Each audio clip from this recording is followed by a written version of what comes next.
There is a specific kind of terror that comes not from the unknown, but from the invasion of the sanctuary. We build our homes to be fortresses against the world.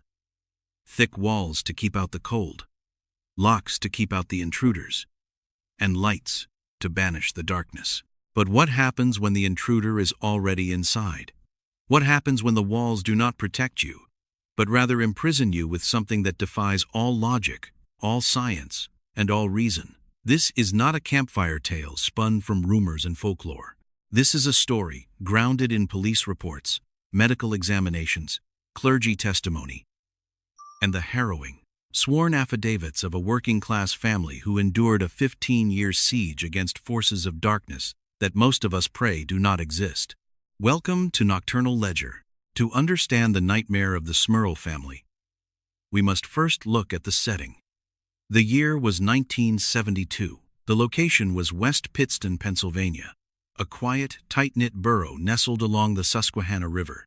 It was a community of hard-working people, the kind of place where neighbors knew each other's shifts at the factory, and children played in the streets until the streetlights hummed to life.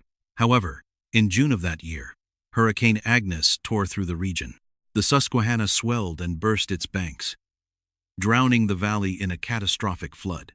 Homes were destroyed, lives were upended, and the very earth was churned up, disturbing the soil and, perhaps, things that had lain dormant beneath it for centuries. In the aftermath of this destruction, amidst the mud and the ruin, the Smurl family sought a new beginning.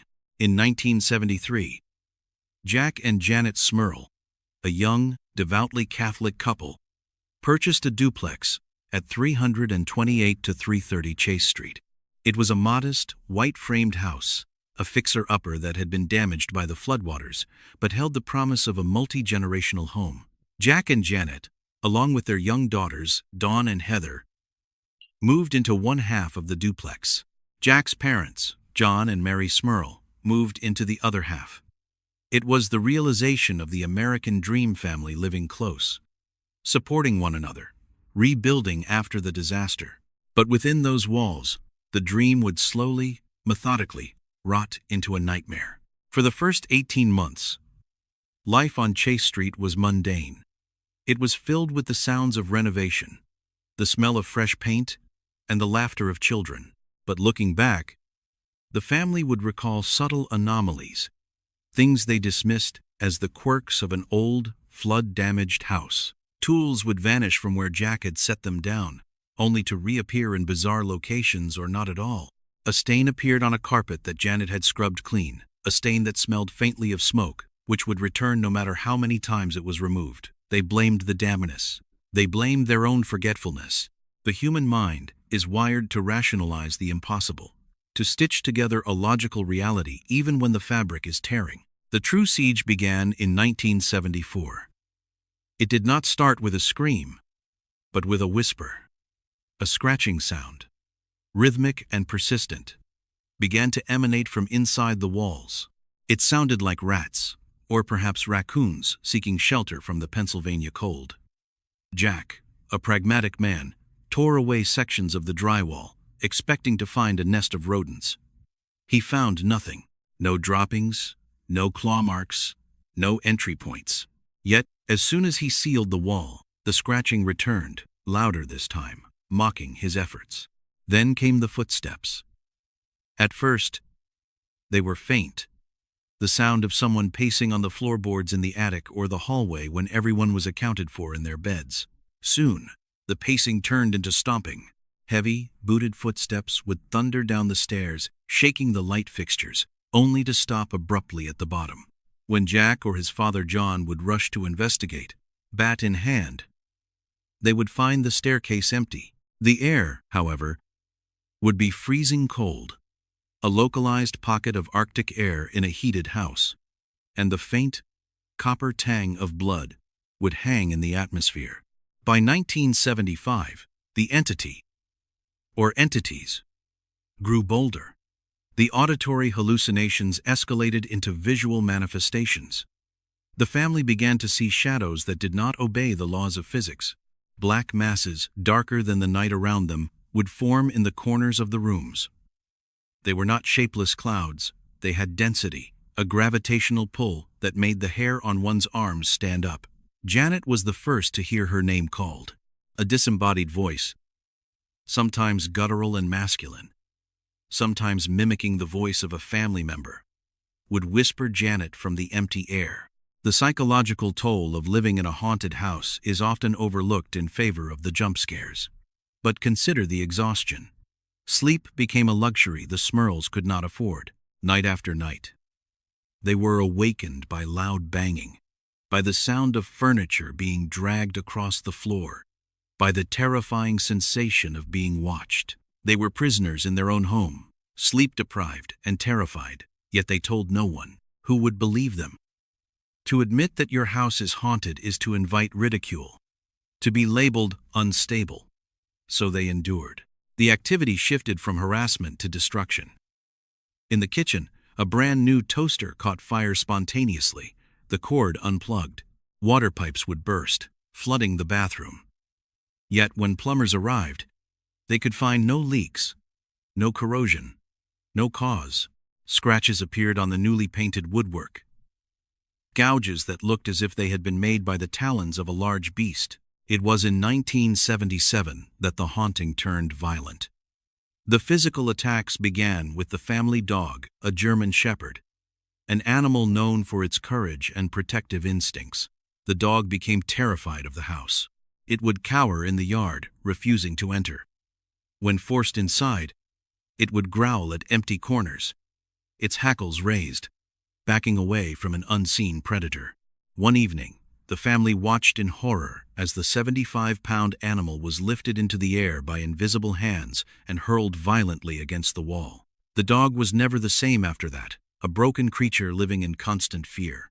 The violence soon turned toward the humans. Jack Smurl, a robust man, began to experience debilitating physical assaults. It started with the sensation of being touched, a cold hand brushing his neck, fingers running through his hair. Then the touches became blows. He would be slapped across the face while watching television, the impact loud enough to be heard by Janet in the next room. Invisible claws would rake down his back, leaving angry red welts that would bleed and scar. These were not psychosomatic symptoms. These were documented injuries. One of the most chilling aspects of the Smurl haunting, and one that distinguishes it from many other cases, was the sexual nature of the assaults. This is a detail that is often sanitized, but to understand the depth of the violation, it must be spoken. Both Jack and Janet reported being sexually assaulted by the entities. Jack described being paralyzed in his bed, unable to move or scream, while a succubus-like entity forced itself upon him.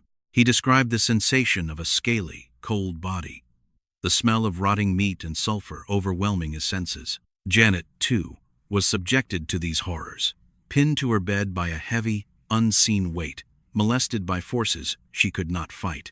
The psychological trauma of these assaults was devastating, driving a wedge of shame and fear into the heart of their marriage. The entities also targeted the children. Dawn and Heather were not spared. They would wake up screaming, claiming that people were in their room. They reported seeing a white figure that would glide through the walls, and a darker, more menacing shadow that stood by their beds. Levitation became a terrifying reality. On one occasion, Janet watched as her daughter was lifted out of her bed and suspended in the air, thrashing and crying, before being dropped back down. A heavy ceiling fan in the kitchen once detached itself and crashed down, missing one of the girls by mere inches. This was no longer a haunting. It was an attempted homicide. As the years ground on into the early 1980s, the activity spread to the grandparents' side of the duplex. John and Mary Smurl, who had initially tried to rationalize the events to keep the family calm, could no longer deny the reality. Mary suffered a heart attack, which she attributed to the stress of the constant terrifying phenomena. She reported seeing a creature that defied description, a half-human, half-animal abomination with the legs of a goat and the torso of a man, drooling and gibbering in her bedroom. Desperate for help, the Smurls turned to their faith. They contacted the local Catholic parish, pleading for a priest to bless the house. The response was bureaucratic and slow. The church is historically cautious about claims of the demonic, requiring rigorous proof before authorizing any intervention. A priest did eventually come to bless the home, sprinkling holy water and reciting prayers. The family felt a momentary sense of relief, a lightness in the air. But it was a trap. The activity did not stop. It became enraged. The night after the blessing, the banging was louder than ever. The smell of sulfur, the classic olfactory signature of the demonic, permeated the house, so strong that it made them retch. It was as if the entity was mocking the power of the priesthood. With the local clergy unable to stem the tide, and the police unable to arrest a ghost, the Smurls were isolated. They were living in a war zone. Jack's health was deteriorating. He was losing weight, his eyes sunken from lack of sleep. Janet was on the verge of a nervous breakdown. It was in 1986 that they finally reached out to the world's most famous paranormal investigators, Ed and Lorraine Warren. Ed Warren, a demonologist, and his wife Lorraine, a trance medium, had investigated Amityville and the Enfield Poltergeist. When they arrived at Chase Street, the atmosphere changed. Lorraine, sensitive to psychic energies, was immediately overwhelmed. She refused to enter certain rooms, sensing a darkness that she described as ancient and formidable. She did not sense a human ghost, a confused spirit lingering after death. She sensed something inhuman. Ed Warren began his investigation with the rigor of a detective. He interviewed the family members separately, looking for inconsistencies in their stories. He found none. He set up recording equipment and monitored the temperature fluctuations. He brought in other researchers, including individuals from the fiercely skeptical scientific community, to witness the phenomena. During the Warrens' investigation, the activity peaked. Loud growls were recorded on tape, guttural sounds that no human vocal cords could produce. Objects flew across the room in front of witnesses. A heavy chandelier in the dining room swayed violently, defying gravity. Ed Warren concluded that the house was infested not by a single ghost, but by 4 distinct spirits. 2 human spirits, likely deceased previous owners or locals, and 1 powerful, malevolent demon that was controlling the others. He identified the demon as the source of the sulfur smell, the freezing cold, and the physical attacks. The Warrens attempted to provoke the entity, using religious relics and prayers of exorcism. This is a dangerous tactic, known as religious provocation, intended to force the demon to manifest, so it can be identified and cast out. The reaction was explosive. Furniture was overturned, mirrors shattered. The words, "filthy rhyme," were discovered scratched into the wall, a cryptic message that chilled the investigators. It was at this point that the Smurl family made the difficult decision to go public. For over a decade, they had suffered in silence. Now, they felt they had no choice. They needed the church to take them seriously, and they believed that public pressure was the only way to force the Diocese of Scranton to authorize a major exorcism.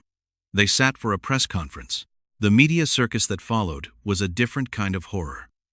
The story of the haunted house in West Pittston went national. Reporters, camera crews, and curiosity seekers descended on Chase Street. People camped out on their lawn, drinking beer and shouting at the house, hoping to see a ghost. The Smurls were accused of being frauds, of concocting the story to sell a book or a movie. Skeptics, led by Paul Kurtz of the Committee for the Scientific Investigation of Claims of the Paranormal, publicly debunked their claims without ever spending a night in the house.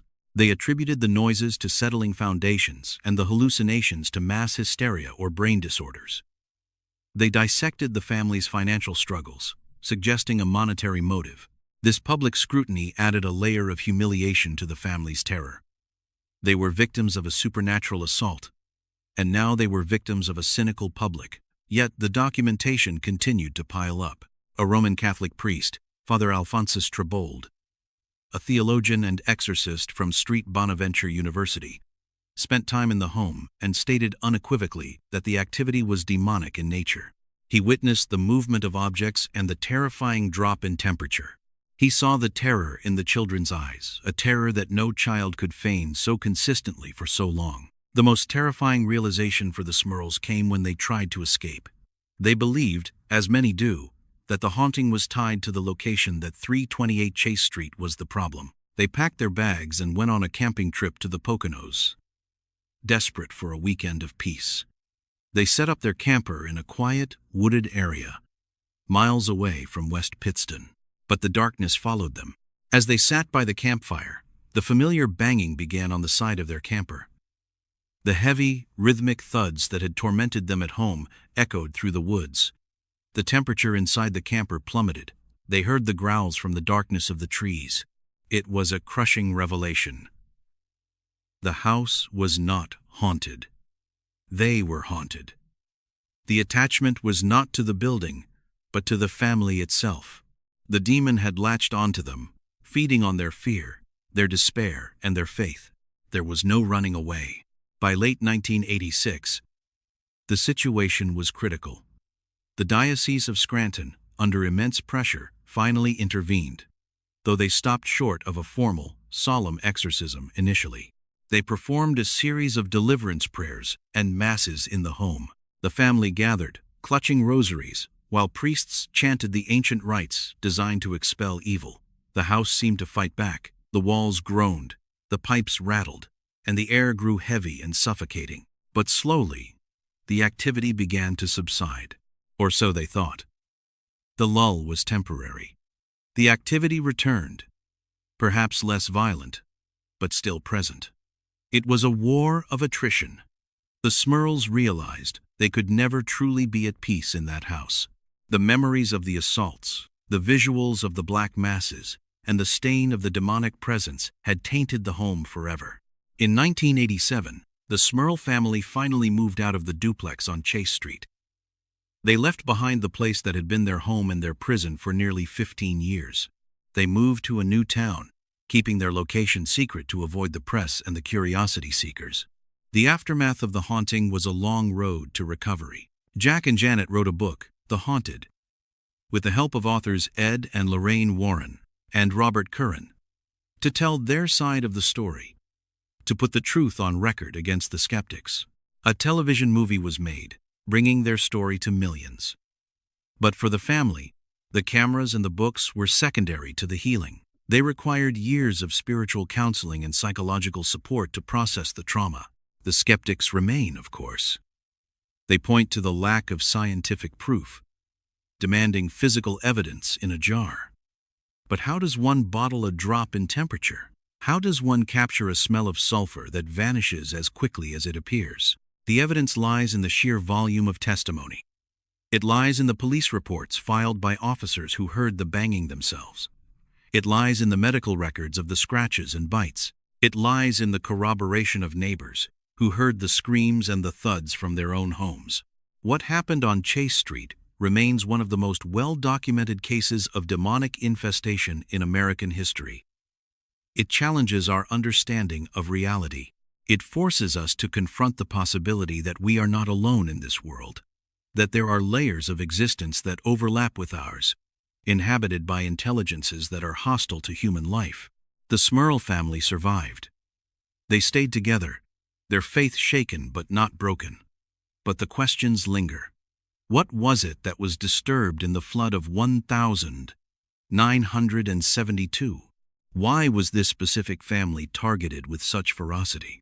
And most chilling of all, if such a force can besiege a normal, suburban family in a duplex in Pennsylvania, entering their home, their bedroom, and their minds, what is to stop it from entering yours? The darkness is patient. It watches. It waits.